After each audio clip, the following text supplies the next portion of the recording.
Hi friends, welcome to my channel. என்னங்க எடுத்ததும் chutney recipe காட்டுன்னு பார்க்குறீங்களா? ஆமாங்க, சட்னி ரெசிபி தான்.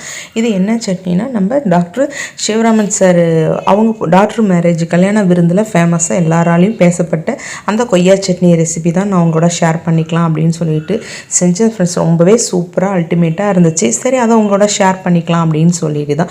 என்னோடய வீடியோ பார்க்குற எல்லாருக்கும் ஃபஸ்ட்டு தேங்க்ஸ். என்னோடய வீடியோ பார்த்து உங்களுக்கு பிடிச்சிருந்தா அப்படியே லைக் பண்ணிவிட்டு ஷேர் பண்ணிவிட்டு பாருங்கள் ஃப்ரெண்ட்ஸ். எனக்கு ரொம்ப இதுவாக இருக்கும். அடுத்தது இப்போ அதுக்கு ஒரு பேன் வச்சுட்டு ஒரு 3 ஸ்பூன் எண்ணெய் போடுங்க. போட்டுட்டு ஃபஸ்ட்டு கொஞ்சமாக கடலப்பருப்பு போட்டு எடுத்துக்கோங்க. கடலப்பருப்பும் போடலாம், இல்லை உளுத்தம்பருப்பும் போடலாம். கடலப்பருப்பு போடும்போது இன்னுமே டேஸ்ட்டு சூப்பராக இருந்துச்சு. கடலப்பருப்பு 1 ஸ்பூன் போட்டு இதை மாதிரி நல்லா வறுத்துக்கோங்க. பச்சை ஸ்மெல்லும் போகணும், கலர் மாறாமல் நல்லா வறுத்து எடுத்துக்கோங்க. இப்போ கலர் மாறாமல் இருக்குது. உங்கள் எவ்வளோ சட்னி அரைக்க போகிறீங்களோ அதுக்கு தகுந்த மாதிரி காரம் வச்சுக்கோங்க. நான் 4 வரமிளகாய் வைக்கிறேன்.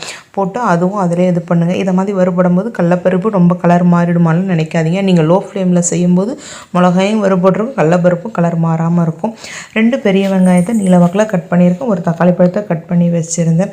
இப்போ அந்த வெங்காயத்தை ஃபுல்லாக நீங்கள் அந்த பேனில் ட்ரான்ஸ்ஃபர் பண்ணிவிட்டு நீங்கள் நல்லா வதக்குங்க. இப்போ நான் உங்கள்கிட்ட கடலப்பருப்பை உங்கள்கிட்ட காட்டணும், ஏன்னா கலர் மாறாமல் இருக்குன்றதை நீங்கள் தெரிஞ்சுக்கணுன்றதுக்காக தான் கடலப்பருப்பு நான் இது பண்ணுறேன். அடுத்தது இப்போ நம்ம கட் பண்ணி வச்சுருந்தோம் இல்லையா வெங்காயம், அதை எல்லாத்தையும் அதில் ட்ரான்ஸ்ஃபர் பண்ணிவிடுங்க.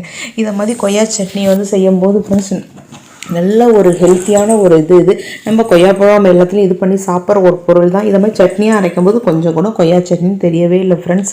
அவ்வளோ சூப்பராக இருந்தது. ஏன்னா கொய்யாக்கள் நிறைய நார்ச்சத்துக்கள் உள்ள ஒரு பொருள் இல்லையா, அதனால் இதை மாதிரி நம்ம செஞ்சு கொடுக்கும்போது பிள்ளைங்களுக்கும் சில பேர் என்ன பண்ணுவாங்க, வேண்டான்ற மாதிரி இது பண்ணுவாங்க. இதை மாதிரி நம்ம கொய்யா சட்னியாக கொடுக்கும்போது எல்லோரும் விரும்பி சாப்பிட்ற ஒரு பொருளாக தான் அது இருந்துச்சு. வெங்காயத்தை போட்டு கொஞ்சம் வதக்கினதும் அடுத்தது கட் பண்ணி வச்சுருக்கிற தக்காளி பழத்தையும் போட்டு நீங்கள் வதக்குங்க. தக்காளி போட்டு வதக்கும்போது கொஞ்சம் வதக்கினதுமே நம்ம கொய்யாப்பழத்தையும் நம்ம சேர்த்துடலாம். அது மாதிரி சேர்க்கும்போது நமக்கு கரெக்டாக இருக்கும் பதம். கொய்யா சட்னின்னும் போது பழத்தில் செய்கிறதா காயில் செய்கிறதான்றதை விட நம்ம அந்த செங்காயாக இருக்கும் பாருங்கள், அந்த மாதிரி கொய்யாக்காய் நமக்கு கிடைச்சிதுன்னா பதம் சூப்பராக இருக்குது. நான் அதை மாதிரி தான் 2 கொய்யாக்காய் கொஞ்சம் பெரிய சைஸ் கொய்யாக்காவே நான் இதை மாதிரி கட் பண்ணி வச்சுருந்தேன். நீங்கள் ரொம்ப காயாக எடுத்திங்கன்னா அது மையாமல் கடுக்கு மடுக்கு அதில் இருக்க விதை மஞ்சு வராது இல்லையா, அதனால் நமக்கு ஒரு மாதிரி இருக்கும். அதனால் நீங்கள் பழமாக இருந்தாலும் நமக்கு ஒரு மாதிரி இருக்கும். செங்காயம் எடுத்து போட்டு கொஞ்சம் வதக்குங்க. ரொம்ப வதக்கணும்னு அவசியம், லேசாக வதங்கினதுமே அடுத்தது ஒரு கைப்பிடி அளவு புதினா தழை போட்டுக்கோங்க. உங்கள்கிட்ட புதினா இல்லைன்னா கொத்தமல்லி தழை கூட நீங்கள் போட்டுக்கலாம், இல்லை கருவேப்பிலை எது வேணாலும் நீங்கள் போட்டுக்கோங்க. இது மாதிரி புதினா போடும்போது இன்னும் வாசனையாக இருந்துச்சு. போட்டு நீங்கள் லைட்டாக வதக்குங்க. இந்த சட்னியை பொறுத்தளவு ரொம்ப வதங்கணும்னா அதுக்குள்ள 1 டீஸ்பூன் ஒரு சின்ன ஸ்பூன் அளவு தேங்காய் போட்டுக்கோங்க.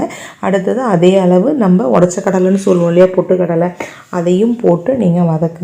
இது போட்டதுமே நம்ம அடுப்பை ஆஃப் பண்ணிடலாம். போட்டுட்டு அந்த சூட்லேயே அது நல்லா நமக்கு சூடில் வறுபட்டு நமக்கு வந்துடும். இப்போ நீங்கள் அடுப்பை ஆஃப் பண்ணி நல்லா ஆற வச்சுருங்க. இந்த சட்னியை பொறுத்தவரை ஏன்னா நீங்கள் ரொம்ப வதக்கணும், தக்காளி வெங்காயம் நார்மலாக நீங்கள் வதக்கினாலே போதும் ஃப்ரெண்ட்ஸ்.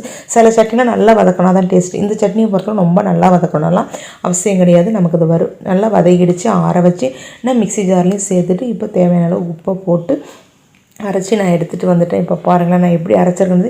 ஏன் கையால் காட்டுறேன்னா நான் பதம் உங்களுக்கு தொட்டு பார்க்கும்போது தெரியும் இல்லையா எந்த அளவு மஞ்சிருக்குன்னு.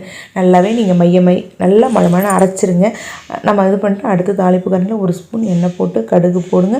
கடுகு பொரிஞ்சதும் உளுத்தம்பருப்பு போடுங்க. உளுத்தம்பருப்பு போட்டுட்டு கருவேப்பிலையும் பெருங்காயத்தூளும் போட்டு தாளித்து நீங்கள் சட்னியோடு சேர்த்துக்கோங்க. இதை மாதிரி செய்யும்போது கொய்யா சட்னின்னு தெரியல, ஆனால் அந்த விதை ஒரு சிலது அறுபடாமல் நமக்கு அதை சாப்பிடும்போது எப்படி இருக்குன்னா, நமக்கு உளுத்தம்பருப்பு பல்லில் நம்ம சட்னியில் தொட்டு நம்ம தாளிப்பூவில் போட்டிருப்போம் இல்லையா உளுத்தம்பருப்பு, அதை தொட்டு சாப்பிட்டா எப்படி இருக்குமோ அதே மாதிரி தான் ஃப்ரெண்ட்ஸ் இருக்குது. ரொம்ப டிஃப்ரென்ஸ்லாம் தெரியல. இதை மாதிரி நீங்கள் செஞ்சு பார்த்துட்டு எப்படி இருக்குன்னு மறக்காமல் கமெண்ட் பண்ணுங்கள் ஃப்ரெண்ட்ஸ். தேங்க்ஸ் ஃபார் வாட்சிங்.